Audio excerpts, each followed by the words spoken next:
Hello, Canada. Welcome back to another edition of the Canadian Citizen Journal. I'm your host, alias Tagai. Well, we got a few things we're going to go over here today. First, the curiosity on why the auto sector seems to be voting for the Liberals.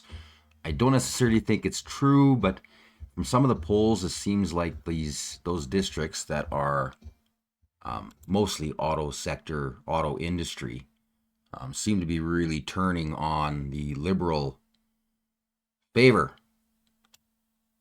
I'm just going to do a little bit of a reminder about what the Liberals have done to the auto sector and what their plans are for it.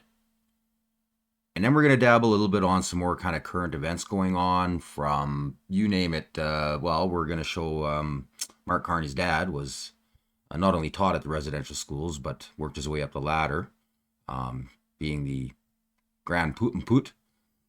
We're going to dabble a little bit on the remarks, great remarks made by Poilievre on this whole Paul Chen trying to get the hard pro-China group to take the opponent against his will for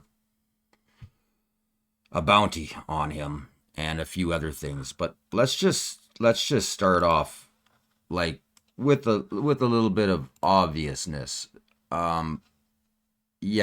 This is how the Liberals see the auto sector. So hang in there, guys. Reality check. The federal government is going all in on EVs. There's no mistaking it. We are at a tipping point. Ottawa says it has finalized regulations to push manufacturers to make fewer gas guzzlers and more battery-powered motors. The Government of Canada is helping to ensure we don't get left behind. The new rules apply to new cars, SUVs, and light trucks, but not used ones. Plug-in gas hybrids will qualify, but the deadline for automakers is strict. In 2026, 1 in 5 vehicles sold in Canada must be electric. In 2030, that's 3 in 5. By 2035, all new stock at dealerships must be electric. But some worry they will be financially out of reach for many. Vehicle prices would need to come down by about a third or even half of what they are today in order to be for electric vehicles to be affordable at the very mass market level. Ottawa and some provincial governments offer purchase incentives. For those that don't, the Environment Minister had a message. Get on board. That would be my message. I mean, especially in Ontario. Automakers will need to earn credits to comply with the new rules. That can be done by building charging infrastructure. But the big three car makers have some concerns. There's only 345,000 electric vehicles on the roads today. That is not enough volume to make a charging station a profitable business. This driver says They do plan on shutting down the auto sector. Sure, they're going to convert it over to electric cars, but just remember that you're going from 22,000 moving parts in a gas engine to 20 moving parts in an electric engine. And with the technology going ahead and the simplicity of the car, you're looking at almost a 70 to 80% job loss in your sector. They're forcing this on us. And now you can do your own research. I'll probably end up doing an episode on it, but these cars aren't green. They're not green. Sure, over the run, after 10 years, they say after owning the vehicle for 10 years, and that's, on average, depending on the car that you're buying, electric car that you're buying, that car then breaks even, is now equal to if you were to own a gas engine car. So after 10 years of owning the electric car, now you start to make a difference in what if you think you're saving the world. But it's only like 8 or 12% a year less carbon footprint than a gas car. And there's a whole bunch of other factors that go into there. And the way the math is looking, it looks like by the time the car is done and recycled, the carbon footprint would be like 7 to 10 times more than a gas engine car. So the auto sector better really be paying attention. They're cutting you down. They're forcing you guys out of work, and you just don't know it. And let's just kind of dabble on the truth of this whole electric mandate that they're pushing through, and how great of an investment it was for all of us Canadians to, put our tax dollars in. U.S. automaker Ford is delaying the start of electric vehicle production at its plant in Oakville, Ontario by 2 years. The plant was slated to begin production in 2025 and is now pushing that back to 2027. Some employees will remain on site during this time, but according to a company spokesperson, there will be layoffs. Prime Minister Justin Trudeau said today that Canada will continue the transition to electric vehicles. Obviously. Oh, sorry. Get your puke buckets. I should have warned you. The turd is speaking. Get your puke buckets. Okay, here we go. Different companies will make decisions that make sense for them. But what we're seeing is an incredible adoption rate of electric vehicles and the manufacturing and the entire manufacturing chain that we're building up in Canada. We've continued to draw in investments from around the world, and we'll continue to be there to invest in a strong future as those projects and those jobs are created. Brian Kingston is the president of the Canadian Vehicle Manufacturers Association, and he joins me now. Brian Kingston, good to see you again. Good to see you. So Ford delaying the start of electric vehicle production by 2 years. There's thousands of jobs affected by this and supply chain implications. What does this move say about the state of the EV transition in this country? Well, the transformation is challenging. What we're seeing right now is automakers effectively creating a new supply chain from zero production level up to replacing all existing gas-powered vehicles on the road is the objective. And the government's goal is 100% EV sales by 2035. This takes time. It won't be linear in terms of the pathway to that 100%, but we have to take a step back and look at the progress we've made. In 3 years, we've gone from zero to over $30 billion of investment into automotive in this country, the majority dedicated to EV assembly. So we're on track, but there's going to be ups and downs in this transition. Okay, but this delay, this in particular delay, do you think this is Ford specific, or could this be? And I believe we're at 69 billion that Canada, just federal, has put in. And I think, if I remember right, I think Ontario is in for 16 billion now total.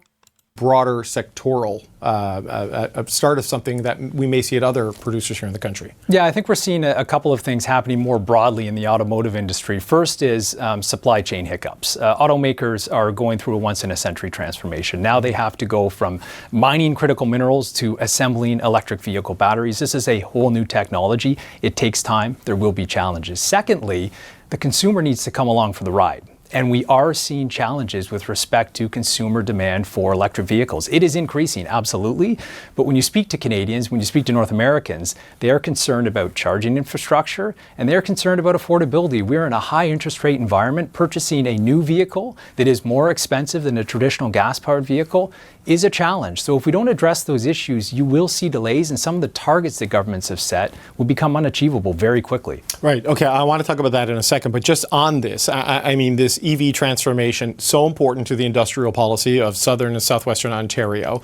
This is, big bets made by companies and governments. A delay like this makes you wonder, okay, is this working as intended? I guess, should people be worried given the exposure taxpayers have committed to this and the importance of these sectors in the economy? Absolutely not. Long term, this is the direction that industry is going. Electrification has proven to be extremely effective. And frankly, look, 15 years ago, the House of Commons put out a report entitled "The Crisis in Canada's Automotive Sector." As people were calling about the demise of Canada's automotive industry, look at where we are today with all of this reinvestment. Yes, there will be challenges with electrification, but we are in a far better place as a country and as an industry than we were just 3 short years ago. Okay, I want to get back to those targets. There is about a 30% sales target for 2030, if I'm remembering this correctly, but it is 100% by 2035. So they're not talking about linear growth in that 5-year period. They want it to really jump. I think we're close to 20%, give or take, right now. I mean, can Canada hit the target with this kind of a delay by Ford, which would suggest supply challenges, and with the charging and other challenges you've outlined? Yeah, the targets that the federal government has set through their EV sales mandate right now are unachievable. They want to get to 20% sales in 2026. We've just crossed the 10% sales threshold, 60% in 2030, and then 100% by 2035. But the government has not adequately addressed the barriers to EV adoption. We see it in survey after survey of Canadians and consumers. The price gap is real. Yes, it will go away as the technology develops, but we need strong purchase incentives to help Canadians switch. And charging infrastructure. If you can't charge your vehicle at home and depend on public charging infrastructure, we're going to need far more available to Canadians. According to our analysis, we need to see 100 public chargers being built every single day for the next 11 years. I see no plan to make that happen. Does that You heard that, correct? You heard that. Built every single day and depend on public charging infrastructure, we're going to need far more available to Canadians. According to our analysis, we need to see 100 public chargers being built every single day for the next 11 years. I see no plan to make that happen. does that Okay, now, and this guy, I've been going through reels and stuff. He's a salesman. He's just a salesman. He may have all the stats, and he may deal with the auto sector, and I've seen him pivot, flip flop. He says whatever's in the best interest of his paycheck and to push for the auto sector, but I don't see any major brain power in what he does or says. So as far as I'm concerned, he's a media personality. The reality of it is of all the plants that they've built, of all the money that the federal and provincial government has given to the auto sector to push this green narrative, how many of them are up and running now? So far, the only one I haven't heard anything bad on was Volkswagen. Other than that, it seems like this is going to be the norm. Quebec's economy minister says most of the money that the province invested in Northvolt is gone. Quebec and La Caisse de dépôt invested $270 million in the Swedish branch of the company, and it declared bankruptcy 2 weeks ago. But the minister says the $240 million in the project here in Quebec is guaranteed by the value of the land. In Quebec City, the opposition parties, though, said the government has to be more careful when supporting companies. Now, let's keep in mind what happened with Northvolt. Premier Legault was fast into signing a deal that cost us $270 million. It was confirmed yesterday by Minister Fréchette. So if we are supporting Mr. Legault's desire to diversify our economy and to sign deals with Europe, we will look closely that our money is well invested and that we are not losing millions again. Now, there's also a lot of talk about the tariffs and Canada, the Liberal Party, because they've been the major pusher to subsidize the auto industry for decades. Now, don't get me wrong, I am not against the auto sector. If anything, I am the exact opposite. I am pro auto sector. I personally find myself shocked every day that everybody seems to have their head screwed on a little bit sideways when it comes to the reality of Canada. Canada first, right? Elbows up, head up your ass, whatever, bullcrap. We should have had our own vehicles, Canada-made vehicles, 50 years ago, if not longer. And we've had a few great vehicles that they were trying to produce, all flip-flop, all mostly because the government sided with the big three. And then 20 or 30 years ago, they started to allow the flooding of our country with European, especially from the Asian markets. It made us incredibly uncompetitive, especially with the amount of taxes that we pay and the cost of living being these vehicles are being built for a third the cost. The profit margins on Asian vehicles is huge because their wages are so much lower. on the workmen done. Their parts are lower. Everything is cheaper. Asia, I mean, that's the way they do things. It's like a slave market, and we've been just buying these cars up, putting our own auto sector at risk every year. And now look around. Majority of the cars that you see are Asian cars. Then probably, another 10 or 15% are European, and the rest is North American. There's no Canadian cars there. Why? Protectionist, elitist. It's all the same. So now you've got Trump, who's literally knows the weakness. By putting the tariffs on, it's going to decimate. It's going to decimate the auto sector, man. This is sad. But this is from decades of bad liberal policy. And yes, there's been a couple conservative governments in there that they didn't do any better. And I'm definitely not saying they were, but I mean, take a look at the party that invested the most amount of money into the auto sector, guided it, and always used it as a platform to take power. They're the ones that have been screwing you guys. Don't let your frickin' union guys, jump up and down and tell you to go vote Liberal or NDP, because it's death by 1,000 cuts, especially with technology. The way that we're ramping up this technology, companies don't want to pay 5,000 people X amount of wages when they can have 300 robots pump out the vehicles twice as fast. And if they're electric vehicles, hear me out. Take a look at these plants that are making these electric vehicles. There's very few workers. And it's not the blue collar guys. Most of them are tech jobs. They're the guys that are checking the programming.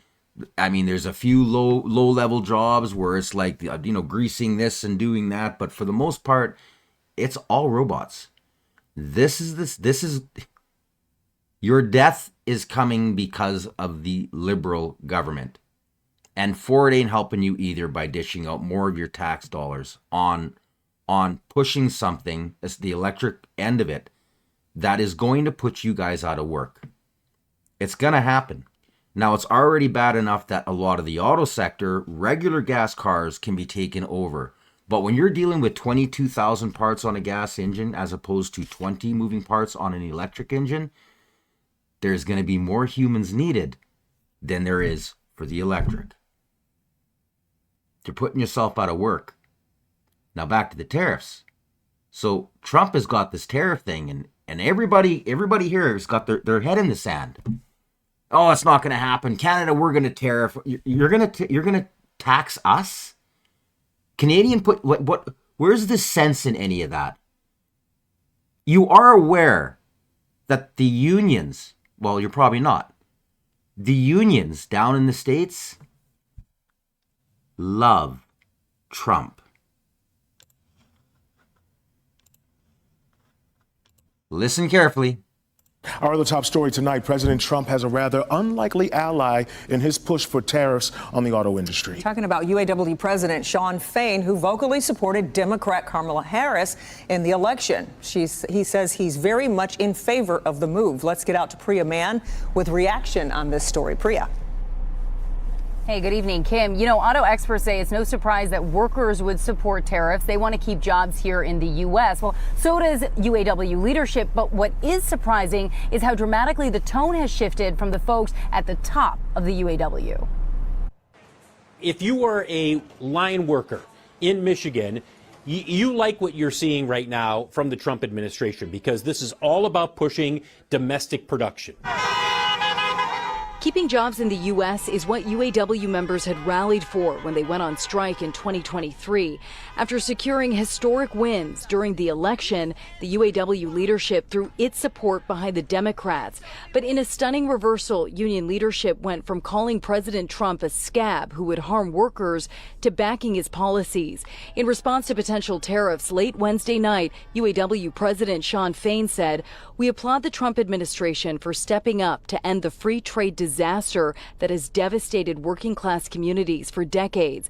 Ending the race to the bottom in the auto industry starts with fixing our broken trade deals, and the Trump administration has made history with today's actions." From their perspective, if the president is successful in forcing automakers to bring more production into the United States, whether it's by expanding production on an existing line or at an existing plant, or ultimately forcing automakers to say, we're going to build a new plant somewhere, that's good news for the UAW.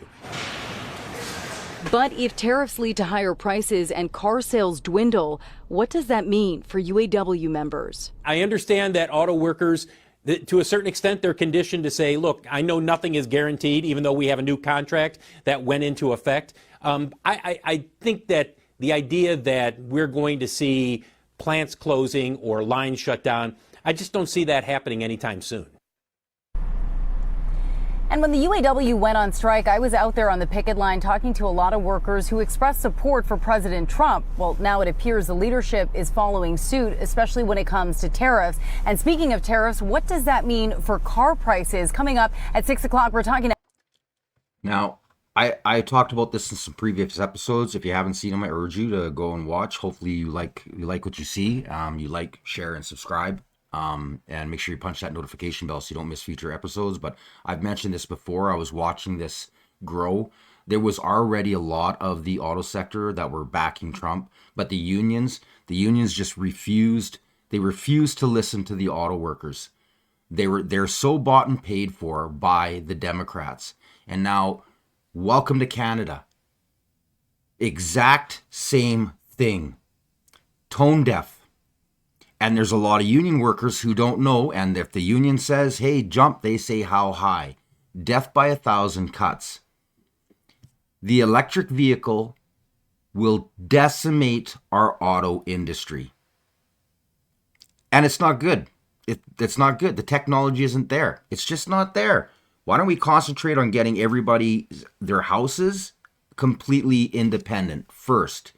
First of all, so that we're not spending wildly vast amounts of money on energy when we can use it strictly as a backup. So when it is cloudy, then you're drawing off the grid. Deal with it as the citizen. Everything's dealt with from the top down, and it should be dealt with from the bottom up. This is one thing that I'm like totally impressed with how Poilievre has been dealing with all of his entire platform. This is his push. So it's, if you want to vote the Liberals, you're gone. You're going to lose your job. And I'm going to show you something. This is the Canadian dollar.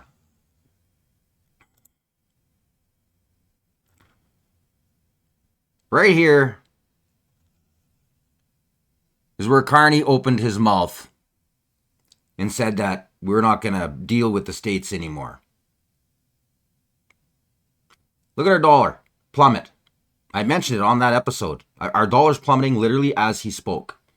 It wasn't 2 hours afterwards that I started noticing the alarms are going off on my dollar tracker, and I was like, "Whoa!"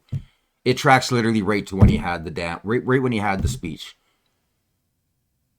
Idiot. He's an idiot. And now look where we are. Look at this. We're plummeting. Our dollar is plummeting. And another thing, you could almost trace this whole dollar tracker to the polls, the fake polls. This is a little bit of a bump because the Conservatives were making a bit of a comeback. Now, I'm not saying they're identical, but they're close enough that, I'm sorry, I'm a bit of a math guy and shit like that sticks out to me. And all of a sudden, Carney starts pulling ahead in the polls, and then our dollar starts dripping. And then Carney opens up his mouth right here on how we're not going to be part of a North American alliance in business and military, and our dollar plummeted. Canadians got to wake up. Make sure you like, share, and subscribe, because this is the logistics. This is the reality of it. I mean, look where our dollar is now. We're bloody well pesos.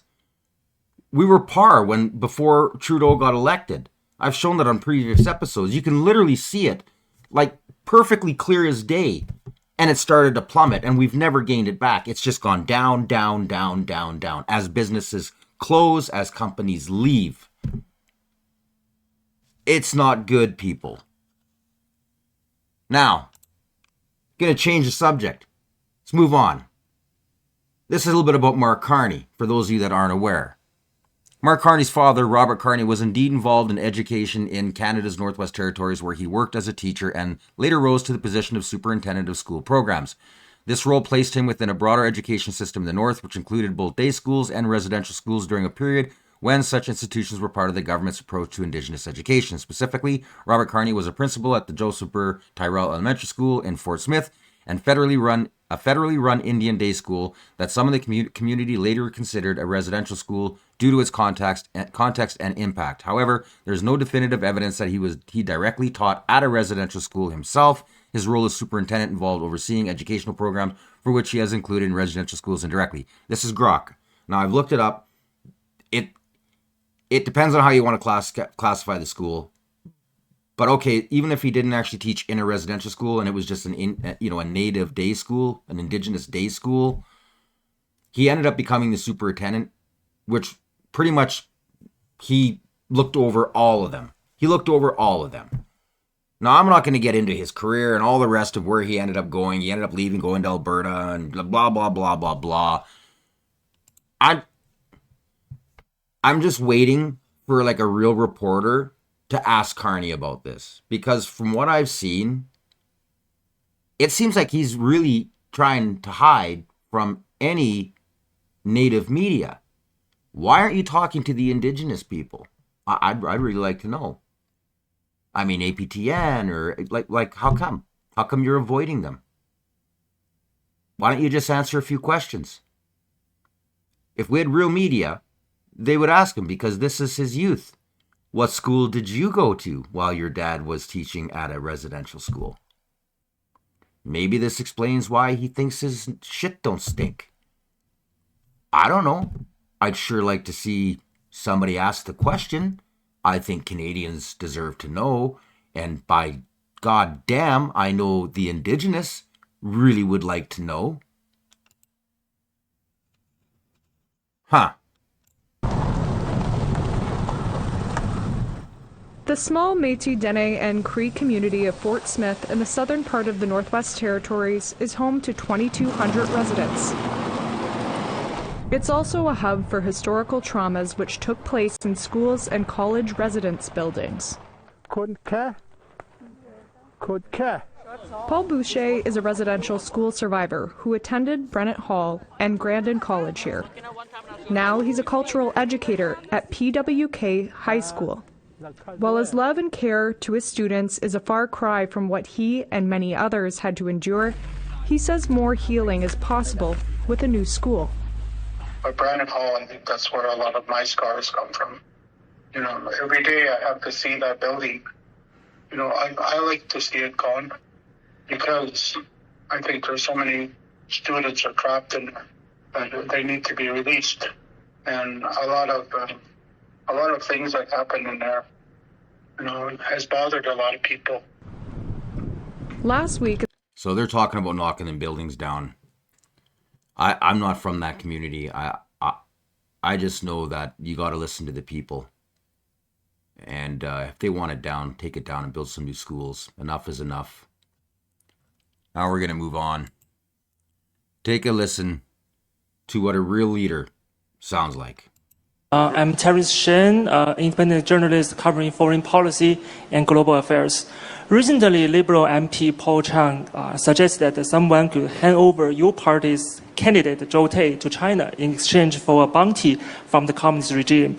Many people saw that not only as a threat to Canadian citizens and political opponent, but also legitimizing foreign interference in our democracy.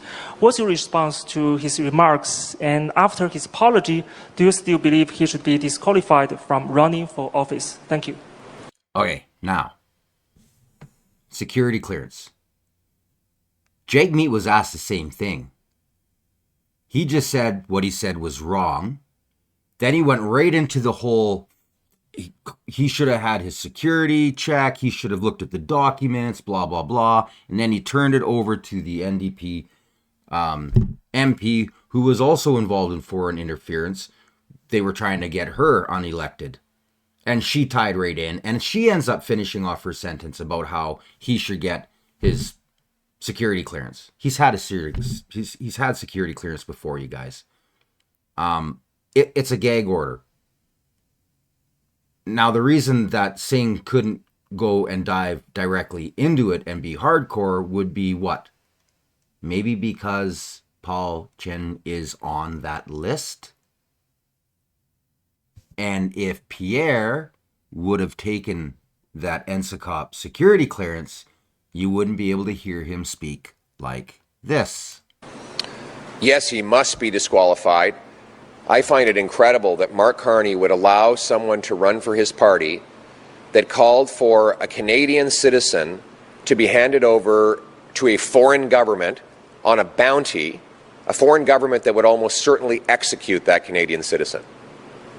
Think about that for a second.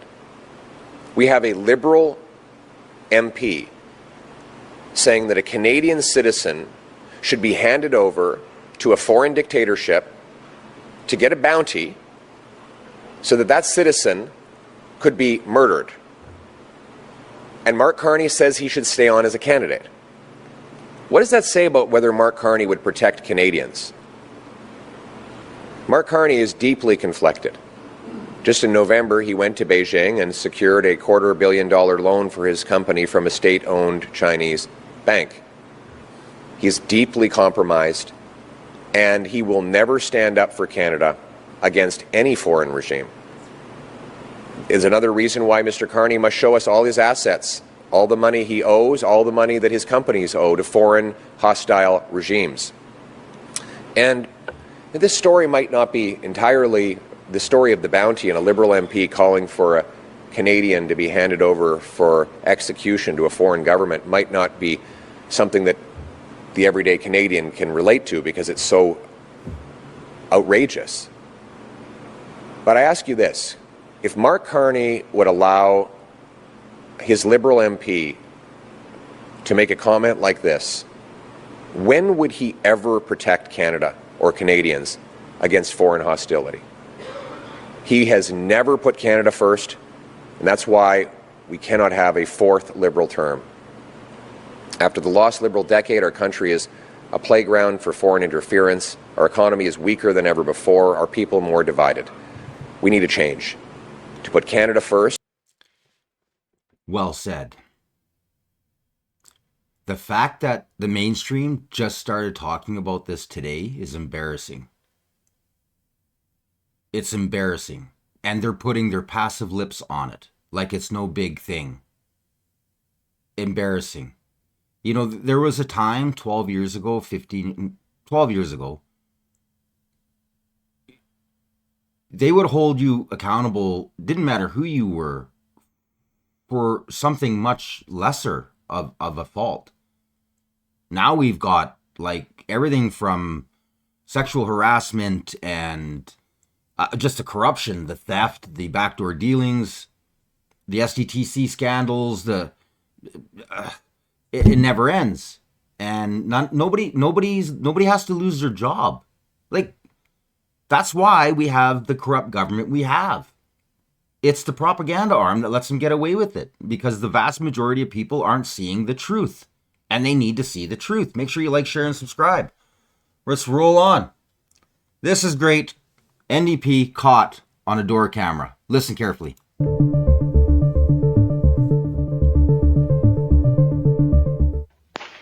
And that's why they exist, right? Like that's why the United States supports them. That's why Britain supported them because and actually the Arabs tried to create a pan-Arab state, and they weren't able to because Israel's kind of in the middle. Exactly. So, I totally understand why the Arabs would want Israel to disappear. I also, the Americans. What Israel would want. Yeah. Well, the Americans clearly, they really want Israel to be there because it creates chaos in that region, which it does. Yeah. So, but that's it. Like for me.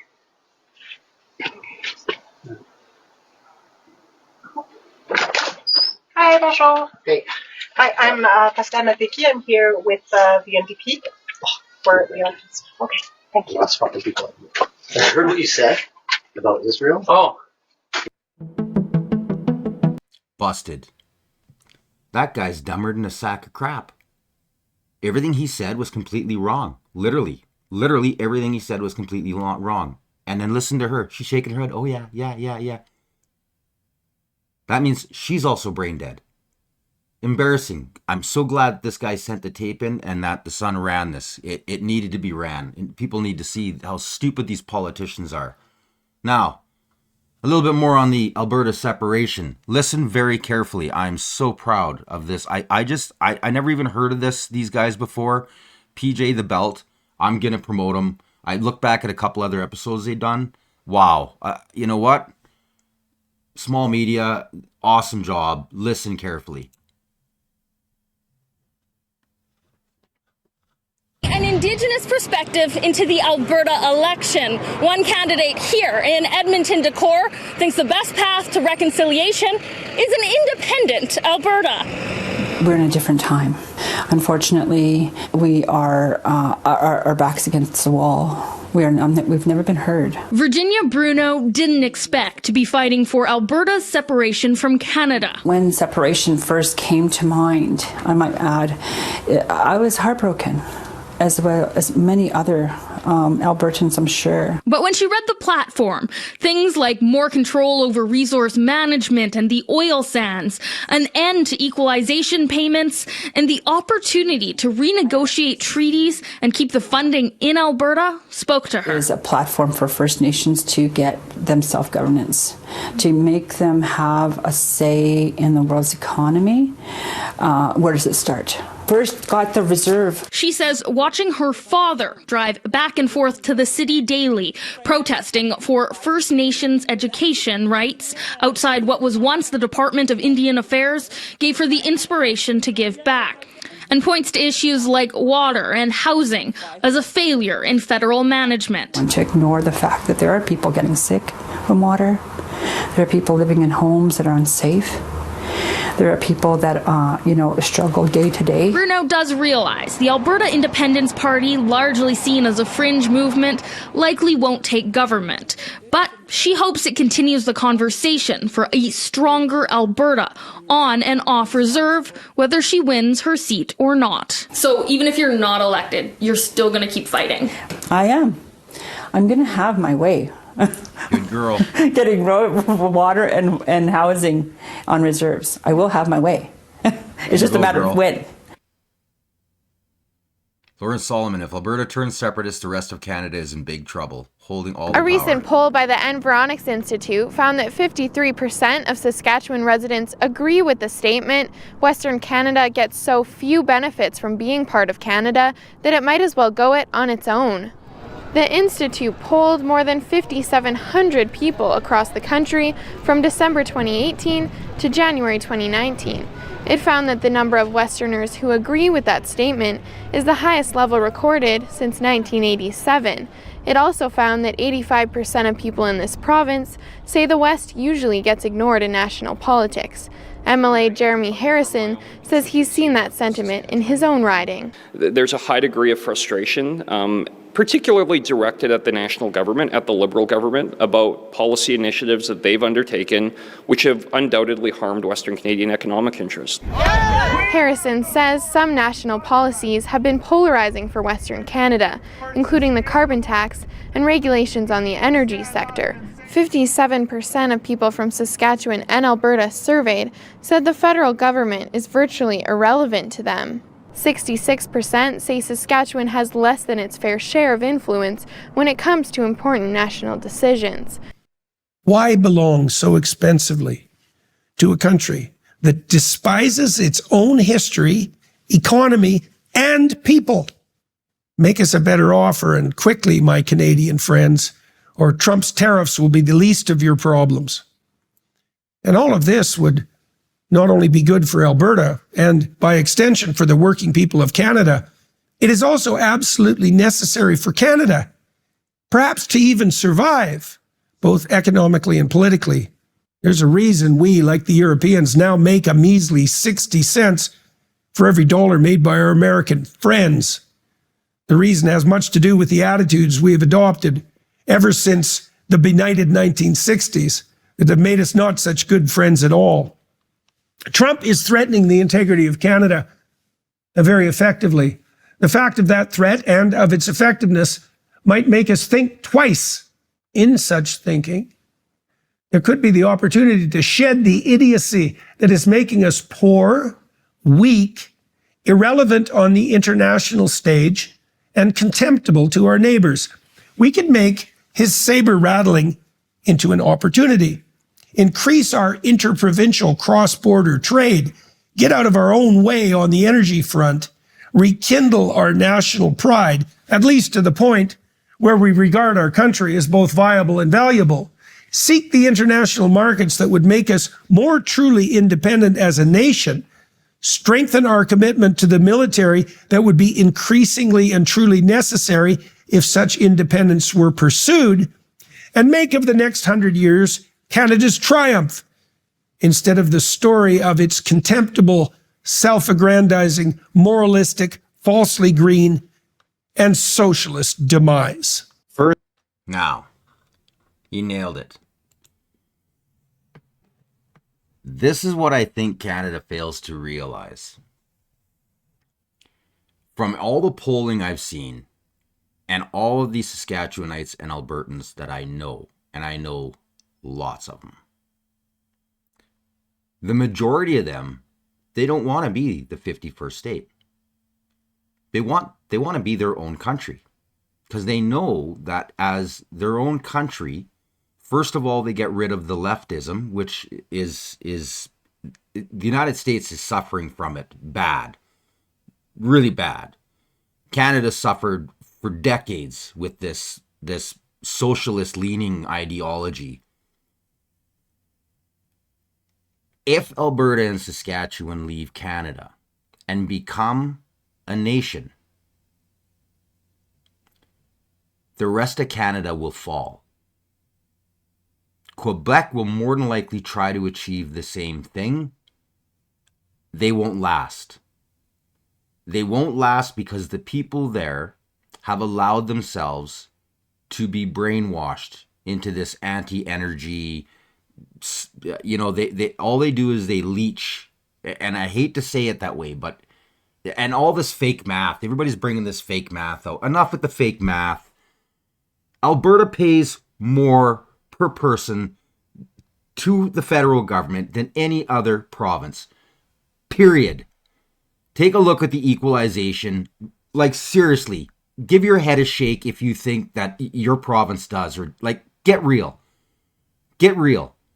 If you are a have-not province, shut your trap, please. Like, don't insult anybody's intelligence. It's the have provinces that are the ones that pay the most. And it just so happens Alberta's at the top of the list on that. And Saskatchewan's right beside them. And they share everything in common. So keep up the rhetoric. Keep on, especially the hate. This hate towards Alberta drives me nuts. It's completely anti-Canadian, and it's really the majority of the reason why Alberta and Saskatchewan want to leave. The economic part is huge as well, but for the most part, it's the fact that they've never had a say. They get abused, and they get shite on all the time from the east and from the west coast. The actual center, the eastern side of BC is fabulous. They totally understand. I'm reading these posts, man, going through threads. Most of them on the east side are like, take us with you, please. They're tired of it. Remember this. If Alberta and Saskatchewan leave, they become a nation. Canada falls and becomes the 51st state. You reap what you sow. This election is going to mean a lot. I don't think people are aware of the gravity of the choice of voting a Liberal. Not only is it an IQ test, I mean, seriously, repeating the same thing over and over and expecting a different result is literally the definition of insanity. And that's what the polls are showing. There are people out there that will vote Liberal again. The only person that's changed is the new pig we got, and it's a banker pig. That's it. They're all the same MPs. They're all the same scandals. If you want to be the 51st state, Canada, keep it up, because Alberta and Saskatchewan will be one of the strongest nations on the planet, one of the wealthiest nations on the planet. And don't you go all they're landlocked and all. Not all of that is irrelevant. Canada's going to lose. It's a win-win for Alberta and Saskatchewan. Literally, it's a win-win. Canada loses. What are you voting for out east? Are you really Canada proud? Are you? Talking like you do? Are you really Canada proud? Something to think about. All I know is I get really disgusted listening to a lot of the left-wing lunacy and hate I've seen for years, but especially lately, especially against Danielle Smith. I mean, get real. She's tried everything possible to work for Canada with a monkey on her back of decades of Alberta saying, let's go, let's leave. She doesn't want it. She's been warning you guys, subtly, politically, like a Canadian would. And it's falling on deaf ears. And instead, you're listening to this media constantly lie and push fear, hate, and division. You gotta step back, man. That's not Canadian. Do you love your country or not? If you do, you want change, you want to make it better. And that means we have to completely decimate this Liberal Party. And I hope you all make the right choice. I'm not telling you how to vote. Vote however you want. I'm just giving you the facts. My personal opinion. But like I said, Alberta and Saskatchewan will become a nation.